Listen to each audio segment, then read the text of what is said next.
নমস্কার, welcome to Mousumi's world. Mousumi's ওয়ার্ল্ডে আপনাদের সকলকে জানাই স্বাগত। আমার আজকের রেসিপিটি হলো খুবই সহজ একটা রেসিপি, থানকুনি পাতা বাটা। আসুন দেখে নিই। এখানে নেওয়া হয়েছে থানকুনি পাতা। থানকুনি পাতাগুলোকে ভালো করে ধুয়ে পরিষ্কার করে নেওয়া হয়েছে।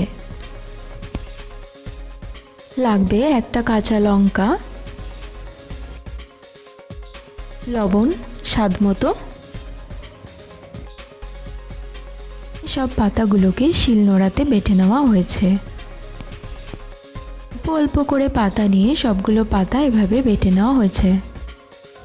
এখানে পুরনো পদ্ধতিতে শিলনোড়াতে সবগুলো থানকুনি পাতা বেটে দেখানো হয়েছে। আপনারা চাইলে গ্রাইন্ডারেও গ্রাইন্ড করে নিতে পারেন। অল্প অল্প করে পাতা নিয়ে সবগুলো পাতা ঠিক এভাবে বেটে নেওয়া হয়েছে। একবারে বেশি পাতা নিলে কিন্তু একসঙ্গে অনেকগুলো বাটা যাবে না, খুব মিহি করে এটাকে বাটতে হবে।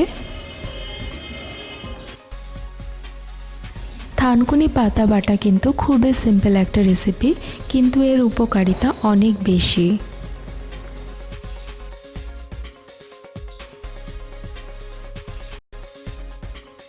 এরপর পাতার পরিমাণ অনুযায়ী দিয়ে দিতে হবে কাঁচা লঙ্কা। কাঁচা লঙ্কা দিয়ে আবারও ভালো করে মিহি করে বেটে নিতে হবে।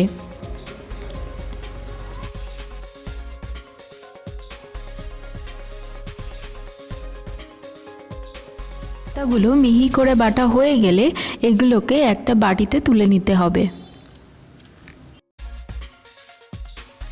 বাটিতে তুলে নেওয়ার পর এর মধ্যে দিয়ে দিতে হবে স্বাদ অনুযায়ী লবণ।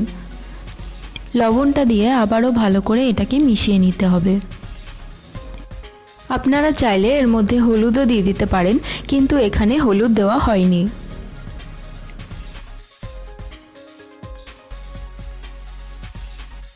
এর মধ্যে দিয়ে দিতে হবে 2 চা চামচের মতো তেল।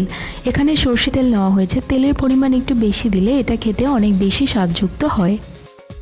হয়ে গেল আমাদের আজকের রেসিপি থানকুনি পাতা বাটা। এটা আপনি গরম ভাতের সঙ্গে সার্ভ করতে পারেন।